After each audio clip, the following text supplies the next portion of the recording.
consumido y consumado.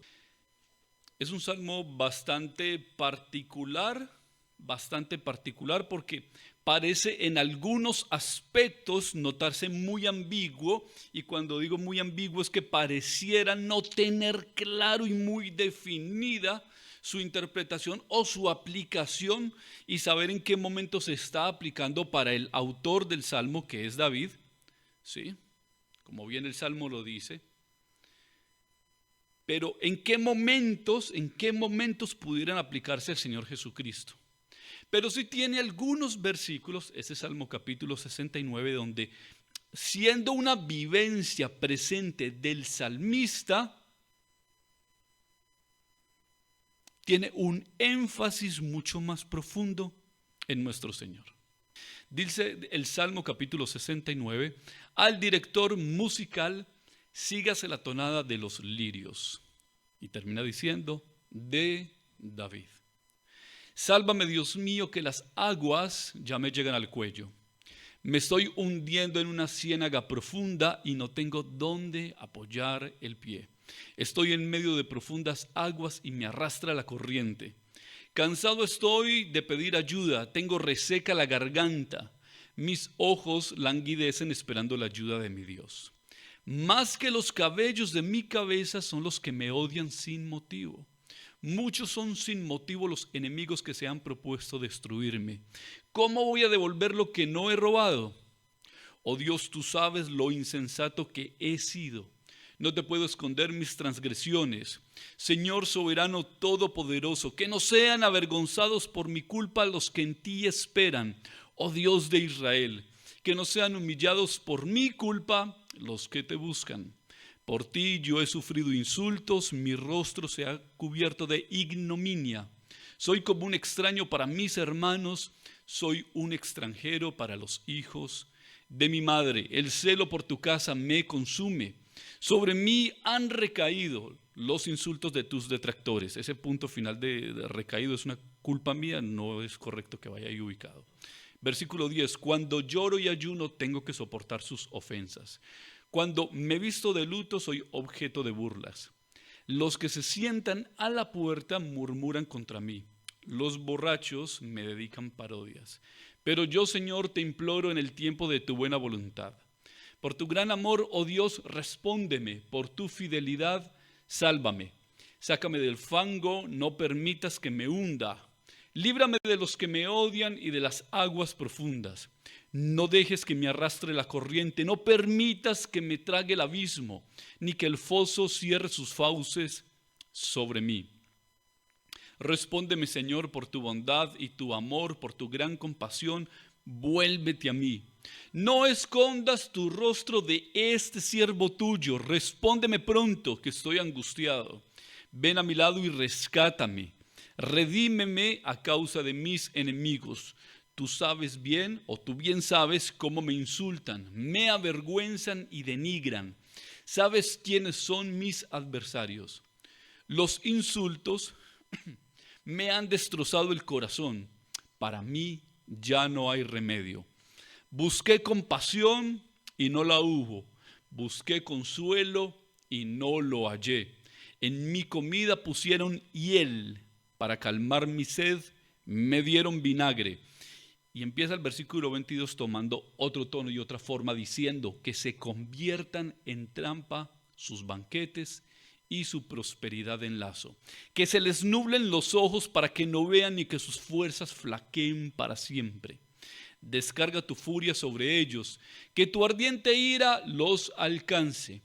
Quedes en desierto sus campamentos y deshabitadas sus tiendas de campaña, pues al que has afligido lo persiguen y se burlan del dolor del que has herido. Añade a sus pecados más pecados, no los hagas partícipes de tu salvación.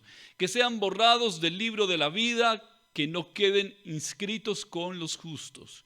Y a mí, que estoy pobre y dolorido, que me proteja, oh Dios, tu salvación. Con cánticos alabaré el nombre de Dios. Con acción de gracias lo exaltaré. Esa ofrenda agradará más al Señor que la de un toro o un novillo con sus cuernos y pezuñas. Los pobres verán esto y se alegrarán. Animaos vosotros los que buscáis a Dios, porque el Señor oye a los necesitados y no desdeña a su pueblo cautivo. Que lo alaben los cielos y la tierra, los mares y todo lo que se mueve en ellos, porque Dios salvará a Sión y reconstruirá las ciudades de Judá. Allí se establecerá el pueblo y tomará posesión de la tierra. La heredarán los hijos de sus siervos, la habitarán, ¿quiénes? Los que aman al Señor. Muy bien. Vamos a mirar entonces algunas generalidades. Insisto, generalidades. Recuerden que el énfasis de la lectura y del estudio de estos salmos es encontrar al Señor Jesucristo en estos pasajes. Abiertamente no podríamos decir que todo el texto, por lo menos desde mi perspectiva, que no lo voy a establecer como una verdad, posiblemente no todo sea abiertamente mesiánico de principio a fin del 1 al 36, pero sin embargo tiene unos pasajes bastante contundentes. Y no propiamente, aunque tal vez en algún caso esté hablando de la experiencia de Jesucristo en la cruz, pero sí en otros momentos que son bastante relevantes, ¿sí? Y estos salmos además cumplen una función profética de mostrar no solamente cómo seríamos salvos, sino a través de quién seríamos salvos y cuáles serían las características de su entorno a un familiar, por ejemplo, ¿sí? Así que vamos a mirar lo primero que normalmente lo comentamos. Dice al director musical, sígase la tonada de los lirios de David, que este es un subtítulo que aparece en los Salmos 45, como David nos lo estuvo enseñando hace 8 días, en el Salmo 60, 69 y 80. Me parece bastante interesante que esta parte que dice la tonada de los lirios hace referencia, escuchen muy bien esto, hace referencia a una melodía que se cantaba en el templo de Zorobabel. Y cuando hablamos del templo de Zorobabel no estamos hablando más, sino del segundo templo judío. Recuerden que el templo judío, el templo del cual hacen mención tanto las escrituras, fue construido por Salomón, aunque el diseño partió de David, pero que después del exilio, después de que Dios trajo juicio sobre la nación, el templo fue destruido y fue reconstruido por segunda vez a través de un hombre llamado Zorobabel. El templo entonces, como se conoce aquí, el templo de Zorobabel, no es uno más que el mismo templo judío reconstruido por segunda vez y destruido solamente hasta el año 70 después de Jesucristo. ¿Sí? Entonces, muy importante hablar de a qué hace referencia. Sin embargo, también hay que decir, y es un punto no menos importante, y es que esa palabra o esa frase, los lirios, no solamente pudiera estar haciendo referencia a una melodía, sino a un instrumento que tiene una forma bastante similar al de un lirio. ¿Y qué instrumento podría ser ese? Una trompeta. Una trompeta. Por consiguiente, pudiéramos concluir que el instrumento que marcaba la melodía dentro del templo eran trompetas. ¿Sí? Eran trompetas. Tendríamos que decir, además de que el autor, que bien lo menciona el encabezado de este salmo, dice que es de David, pero no solamente el salmo sostiene que es de David, pero que más adelante, pudiera explorarlo en las escrituras, cuando mira la carta del apóstol Pablo a los romanos en el capítulo 11, 9 y 10, el apóstol Pablo dice que este salmo es salmo de David. ¿Sí? ¿Por qué es importante decirlo? Porque cuando enseñamos las escrituras, cuando hablamos de la Biblia, no hay que hablar, o mejor, el propósito o el énfasis de la enseñanza en las Escrituras no es tanto en decir lo que dice las Escrituras, sino lo que quiere decir. Por ejemplo, cuando nosotros, y este es un pequeño aparte, nada tiene que ver, pero es un comentario al pie de página, cuando nosotros exploramos el Evangelio de Marcos, por ejemplo, asumimos que el autor del Evangelio es Marcos. Pero no, el autor del Evangelio de Marcos es Pedro, aunque haya sido por manos de Marcos. De hecho, en la carta de los romanos o a los romanos no fue escrita por Pablo, aunque el autor haya sido Pablo. Pero ustedes harán la tarea de mirar el último capítulo de Romanos y se dará cuenta quién lo escribió. Por eso, aunque parezca aquí que diga de David, hay que certificar si realmente lo es. Hasta que Pablo, en Romanos 11, certifica que este salmo ha sido escrito y su autoría tiene el sello de David. Ahora miremos un poco del contexto histórico de este salmo. Y es que es bastante parecido a un salmo que estuvimos ya predicando hace unos, 2, 3 domingos, yo qué sé. El Salmo 22 tiene la particularidad de estar mostrando un estado de angustia profundo. Recuerden que cuando predicamos el Salmo 22 estuvimos haciendo o citando la autopsia de un médico forense profesional que dijo cuál era el dictamen médico de la muerte del Señor Jesucristo. ¿Sí lo recuerdan? ¿Sí? Una predicación que fue como de 2 horas. Extensísima, esto casi no termina. Y este Salmo 69 tiene unas circunstancias que la rodean que es bastante similar al Salmo 22. ¿En qué sentido? Que las dos para David están mostrando un estado de angustia profundo. Recuerden esto. Tanto el Salmo 69 como el 22 y seguramente los otros salmos, el escritor del mismo salmo estaba escribiendo acerca de su propia circunstancia, de su propia vivencia, de su propio dolor, de su propia angustia. En muchos momentos quizás no siendo consciente de que estaba escribiendo, inspirado por el Espíritu Santo y profetizando acerca de Jesucristo. Estaba hablando de su propio dolor, de su propia angustia. Y por eso cuando nosotros exploramos los primeros apartes de ese Salmo 69, nos damos cuenta que él dice que está siendo afligido por enemigos, está siendo rodeado por enemigos, que incluso pareciera que son muchos más los enemigos que tiene sin causa que los mismos cabellos de su cabeza. Que las aguas les llegan hasta el cuello. Alguna otra versión dice que el agua está adentrándose, está llegando hasta su alma. Que son muchos los que le están rodeando, que son muchos los que le están persiguiendo, que son muchos los que le están afligiendo.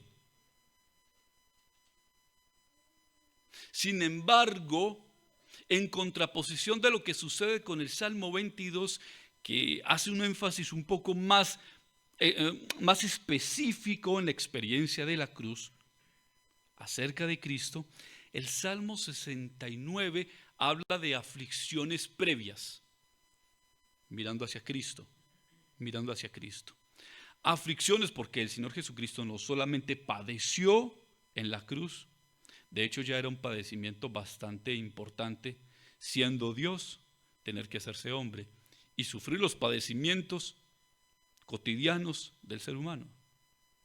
Ese fue el principio de su humillación.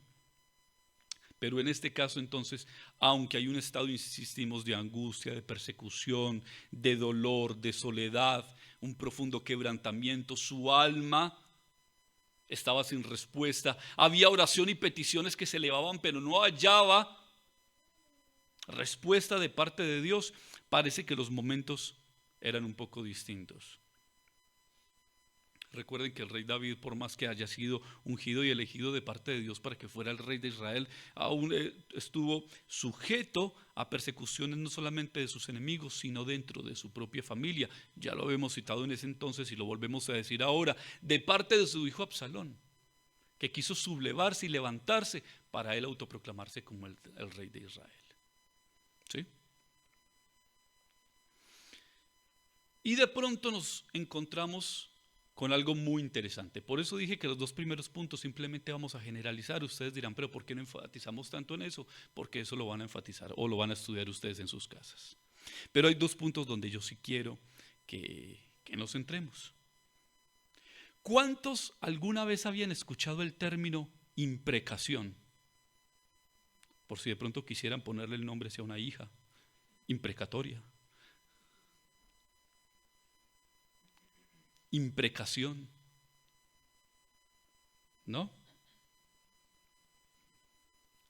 Voy a regresar desde el versículo 22 hasta el versículo 28 y nos vamos a dar cuenta que es una imprecación o una oración imprecatoria.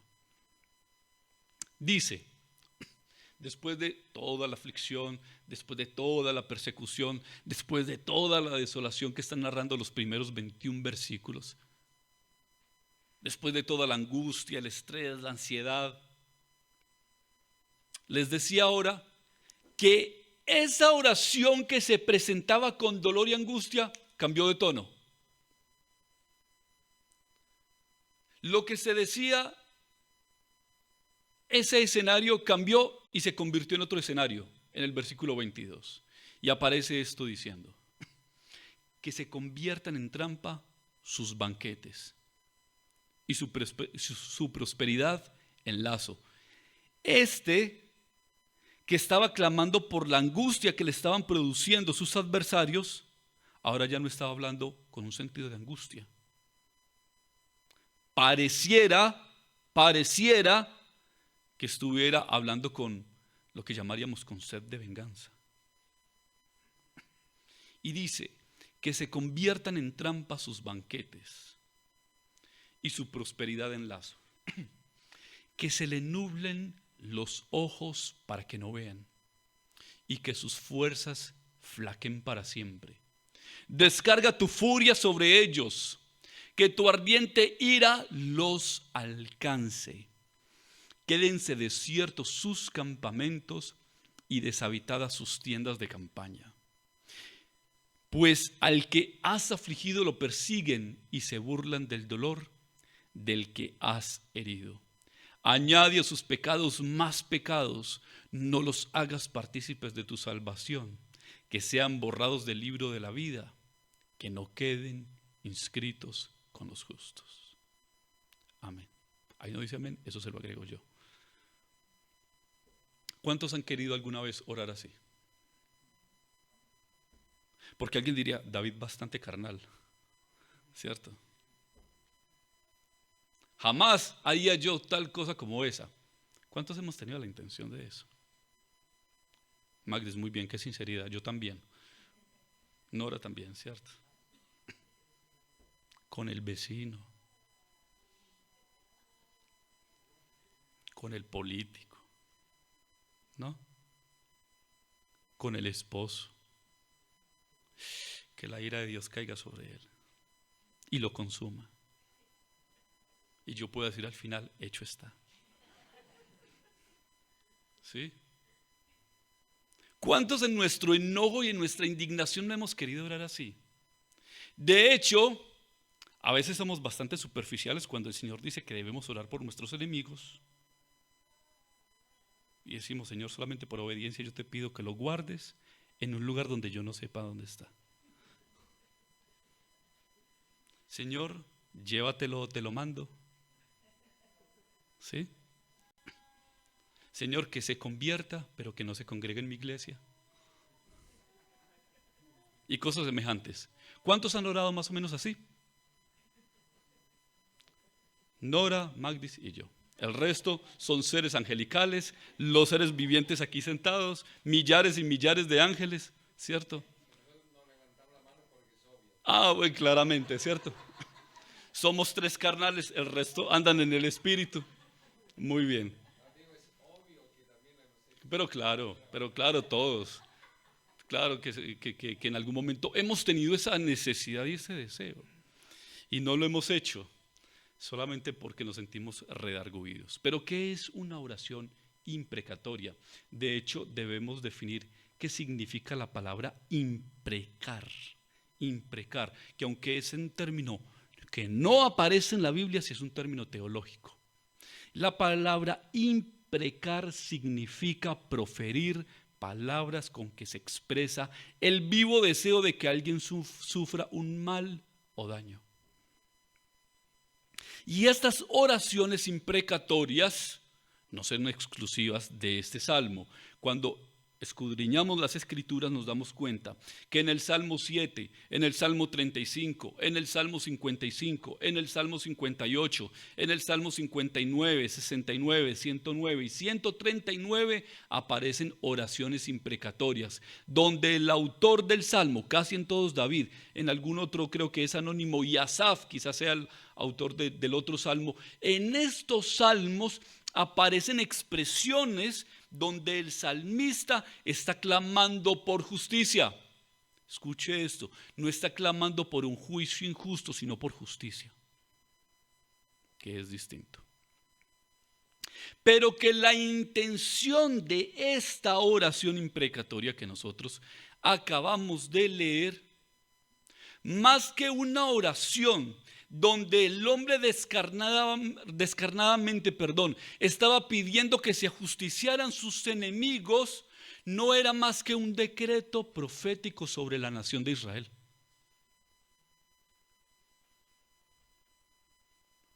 Sobre la nación de Israel.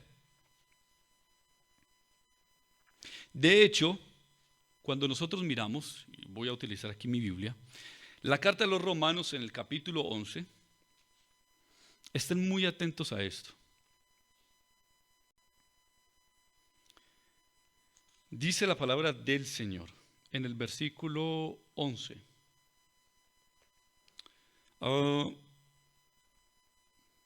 Voy a tener aquí separado junto con el Salmo 69 para que estemos atentos a un paralelo que hacen las Escrituras. Dice Salmo 69. Vamos a mirarlo por aquí, por aquí, por aquí.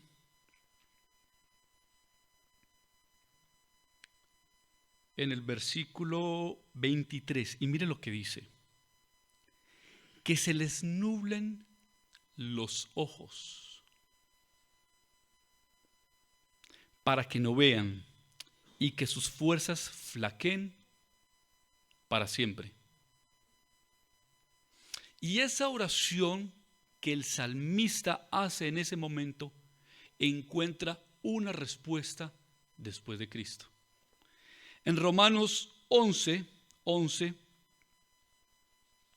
dice la palabra de Dios: ahora pregunto, ¿acaso tropezaron para no volver a levantarse? De ninguna manera, más bien, gracias a su transgresión, ha venido la salvación a los gentiles para que Israel sienta celo. Pero si su transgresión ha enriquecido al mundo, es decir, si su fracaso ha enriquecido a los gentiles, ¿cuánto mayor será la riqueza de su plena restauración, o lo que su plena restauración producirá? ¿Qué está diciendo Romanos en este caso? Que parte del juicio temporal que Dios trajo sobre la nación de Israel es algo que el libro o la carta a los Romanos conoce como el espíritu de estupor. Un espíritu de estupor produciendo en ellos un adormecimiento que aunque ellos vean, no puedan ver. Y que aun cuando ellos tuvieran al Mesías al frente, escuchando, no pudieran oír.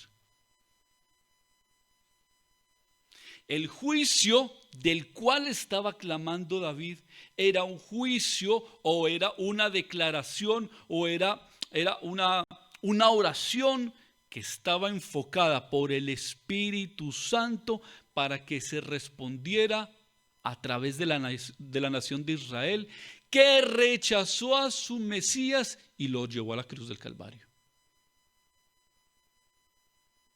pero que además sería un juicio temporal, porque dice la palabra de Dios que el endurecimiento y la ceguera espiritual que se produciría sobre la nación de Israel sería un endurecimiento en parte, y que su endurecimiento traería que el evangelio que les había sido otorgado a ellos y que ellos rechazaron fuera entonces entregado al resto de la humanidad, para que luego de que se completara la salvación de los gentiles se produjera un reavivamiento en la nación de Israel. Y toda esa gran prosperidad que tenían, entre esas su símbolo mayor de prosperidad, de abundancia, de gloria que tenían, su templo fuera destruido. La gloria de ellos era su templo. Y todo lo que se expresó en esta oración imprecatoria, tendría resultados entonces en el futuro por venir. Eso es lo que significa entonces una oración imprecatoria, ¿sí? Un clamor que se hace buscando que Dios traiga justicia, una oración que busca que Dios manifieste su gloria, ¿sí? Pero que ahora Jesucristo ha dicho que si nosotros debemos orar por nuestros enemigos para que se conviertan, ahora tenemos que pensar no en enemigos humanos, sino en enemigos espirituales. Espirituales. Son parte del clamor por liberación del enemigo, pero además expresan confianza en Dios. Y cuando se han declarado este tipo de oraciones, se expresan para que el hombre se guarde a sí mismo de hacer justicia por su propia mano y ponga bajo el control de Dios todas las cosas. Porque al final Dios es el que conoce el corazón de todos, los pensamientos más íntimos de todos, y nuestro Dios es un juez justo que ha de darle a cada uno conforme sean sus obras. ¿Sí?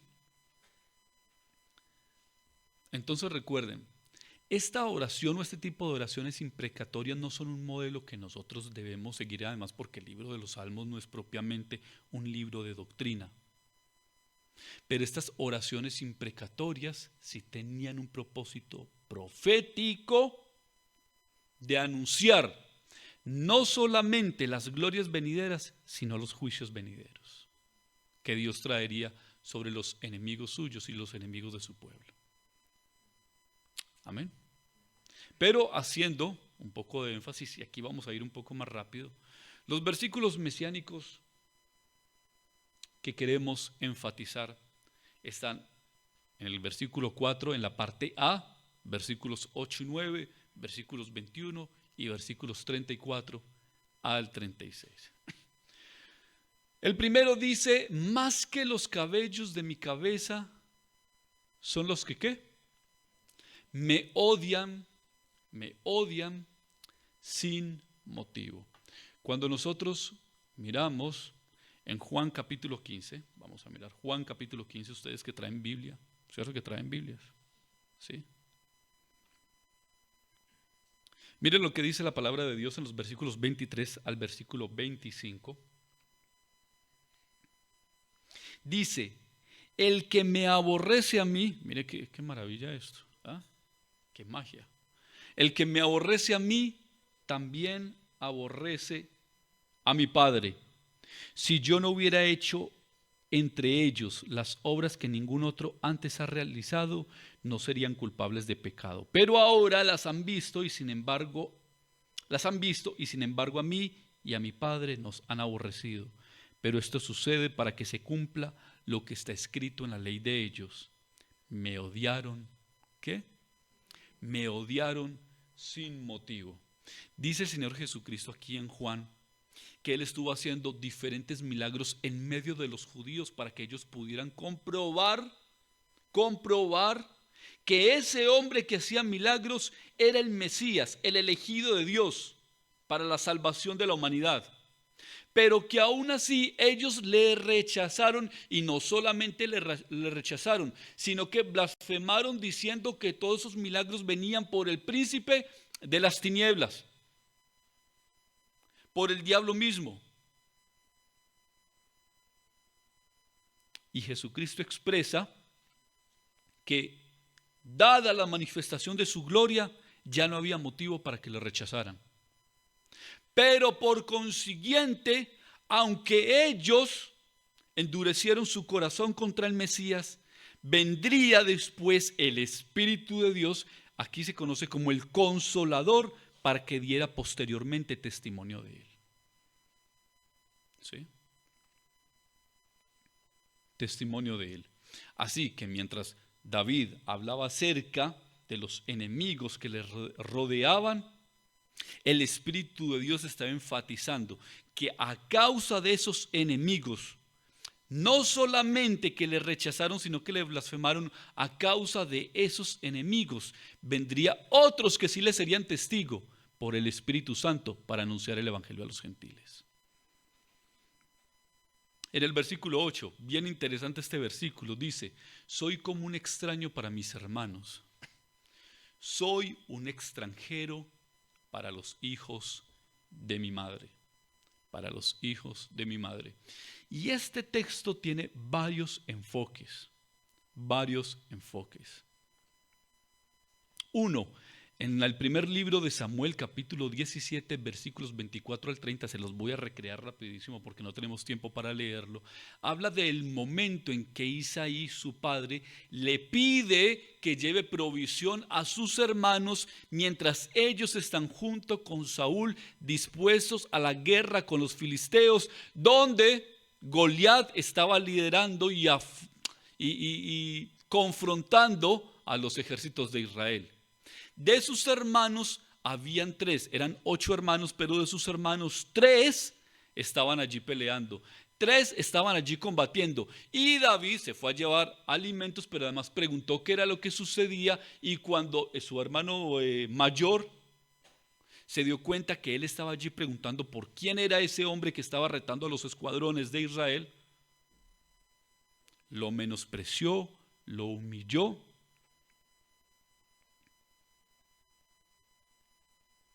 Lo maltrató, ¿sí? No conociendo, o mejor, no reconociendo que ese hermano a quien él menospreciaba era el ungido de Dios para gobernar su pueblo y para liderar la caída de los filisteos. Y digo no reconociendo, porque este hermano expresó no solamente con menosprecio por su edad, sino con resentimiento, porque este hermano mayor era el que le había sido presentado a Samuel, y el Señor que le dijo a Samuel: no tengas en cuenta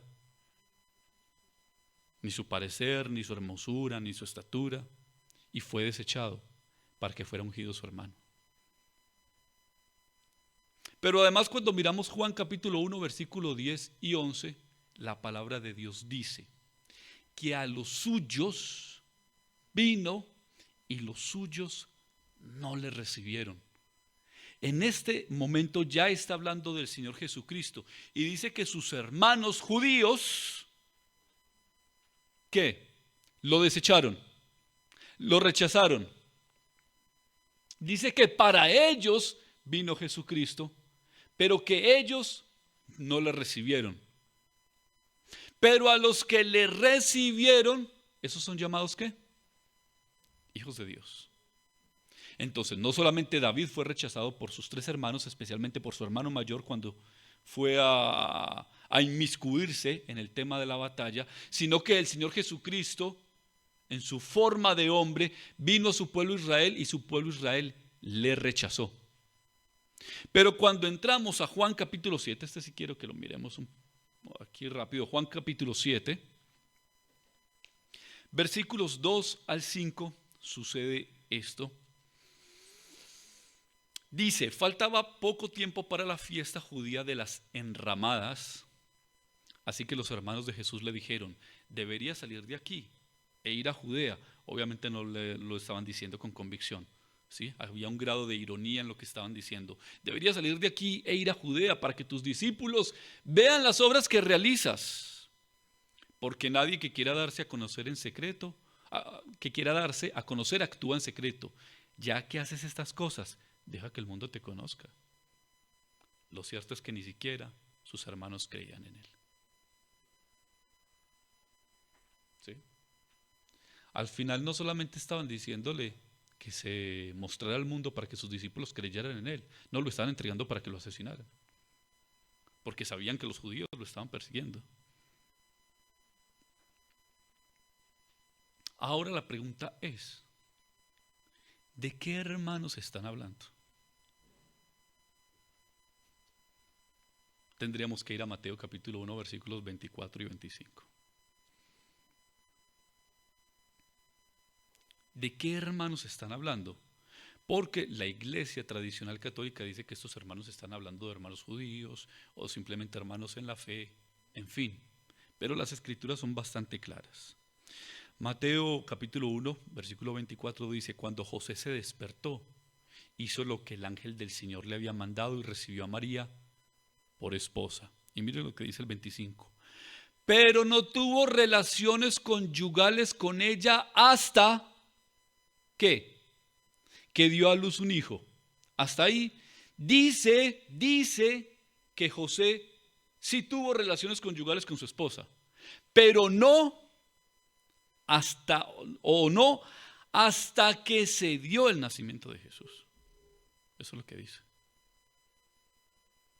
¿Sí?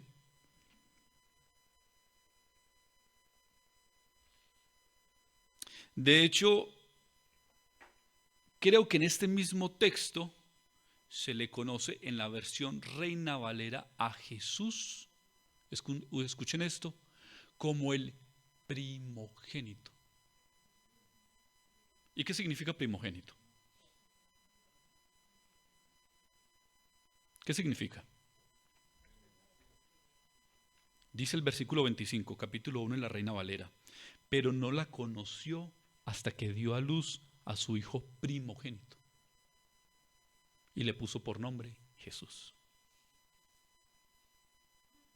Entonces, primero dice que José y María tuvieron relaciones, se cae todo lo que nos dijeron. Pero dos dice que Jesús era el primogénito, por consiguiente Jesús no era el único hijo de José y María, sino que hubieron muchos más hermanos. ¿Qué hermanos? Estos mismos que irónicamente lo estaban enviando a la boca del lobo para decirle, salga y dése conocer al mundo.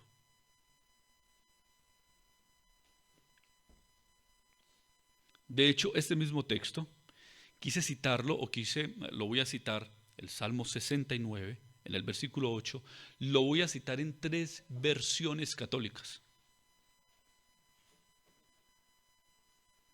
Hay una versión católica que es quizá una de las más usadas. Se llama la versión... a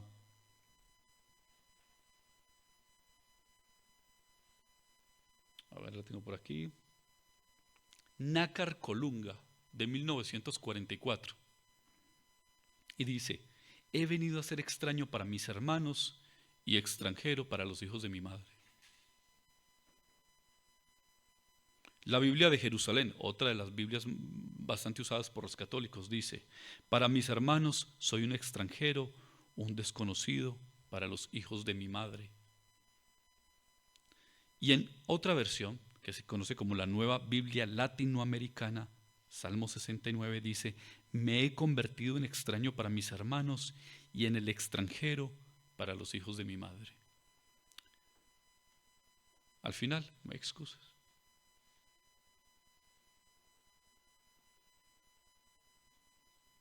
Si María hubiese sido tan perfecta como los católicos nos hacen creer, el ángel jamás le habría dicho a María que ella halló gracia delante de los ojos del Señor. Y recuerde que gracia no es más que un regalo inmerecido.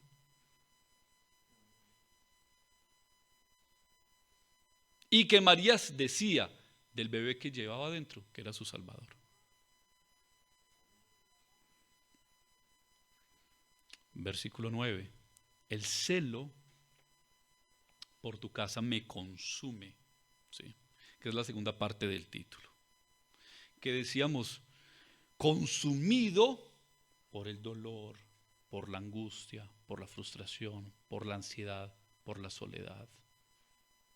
Pero en su punto, más alto, consumido por la casa del Señor. El celo por tu casa me consume. Sobre mí han recaído los insultos de tus detractores. Que se cumple en Juan capítulo 2, versículo 14 y 17, cuando dice que el Señor, entrando a Jerusalén y estando en el templo, tomó un azote de cuerdas y echó fuera a todos los mercaderes que estaban puestos allí.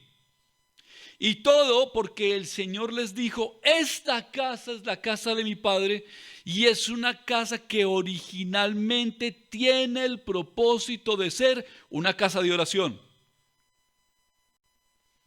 Desde el mismo desarrollo del tabernáculo en la época de Moisés, Éxodo 29, 43 y 46, dice que este sería el lugar donde el Señor se reuniría con ellos y manifestaría su poder y su gloria. Segunda de Crónicas, capítulo 7, versículos 12 al 16, ya no es el tabernáculo, sino el gran templo construido por Salomón. Dice que Dios habla a Salomón en la noche para decirle que si el pueblo se humilla en ese lugar para invocar el nombre del Señor, Él respondería. Sería el lugar donde Dios se encontraría con su pueblo, el pueblo que orara allí e invocara el nombre del Señor. Y el pueblo perdió de vista todo esto, y lo que era el lugar para consagrarlo exclusivamente al Señor se convirtió simplemente en una tienda de mercancía. Pero que además, escuchen esto, ese templo que estaba lleno de mercaderes que habían perdido su propósito y al cual el Señor estaba justiciando, estaba mostrando de lo que debería ser el nuevo templo. Porque cuando ya miramos en Corintios, el Señor dice que no nos unamos en yugo desigual y que si acaso no sabemos que nuestros cuerpos son el templo del Espíritu Santo. Pero además dice en Efesios que no solamente el cristiano de forma individual es el templo, sino que todo el cuerpo de Cristo sería la habitación del Espíritu de Dios. Un templo que tiene como fundamento la doctrina de los profetas y los apóstoles, y la piedra angular es Jesucristo mismo. Y que este templo, nosotros y esta iglesia, no estoy hablando de estas 4 paredes, pero que nosotros estamos hechos solo para la gloria del Señor. Y que no tendremos amistad con el mundo, porque quien tiene amistad con el mundo se convierte inmediatamente en enemigo de Dios. Porque el Espíritu de Dios que habita en nosotros es celoso de eso mismo. ¿Sí? Cuando miramos el versículo 21, dice: en mi comida pusieron hiel para calmar mi sed, me dieron vinagre. Que se cumple en Juan 19, 28, 30, en el momento de la cruz, y está la humillación del Señor Jesucristo en lo que padeció, que diciendo él que tenía sed no le dieron agua, sino que le dieron vinagre, no para calmar su sed, sino para acentuarla. De tal manera que después de eso, nuestro Señor Jesucristo dijo: consumado es, y murió. Pero cuando miramos los versículos 34 al 36, y con esto ya terminamos,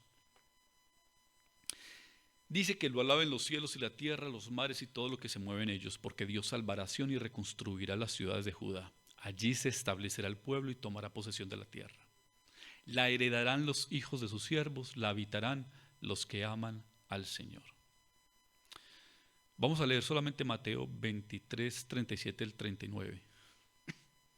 Hay una declaración bastante profunda en este pasaje. Dice la palabra del Señor.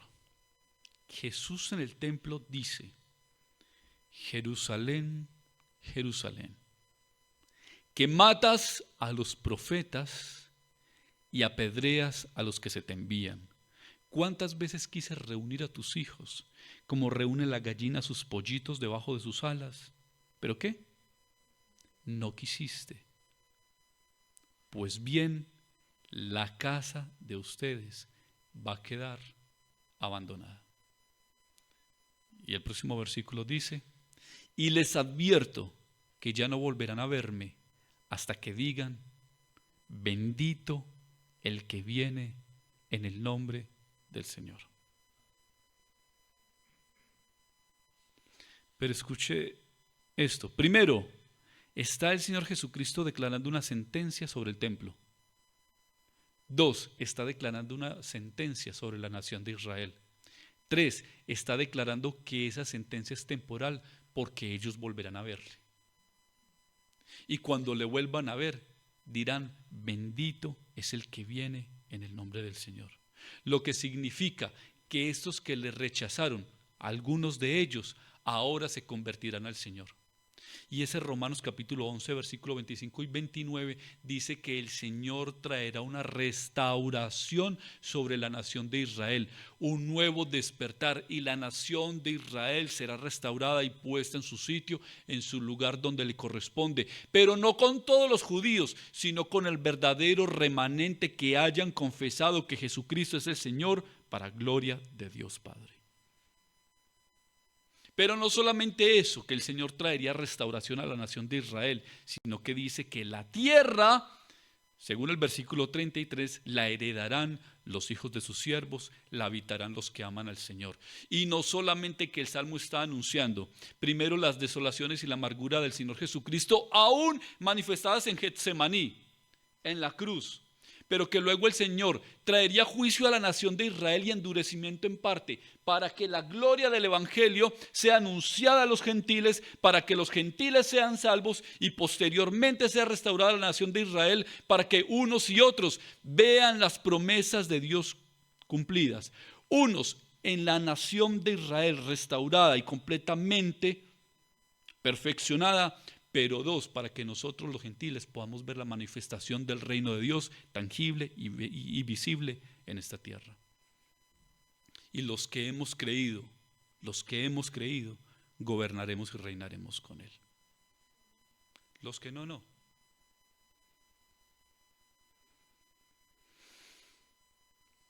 Un comentario y terminamos con esto.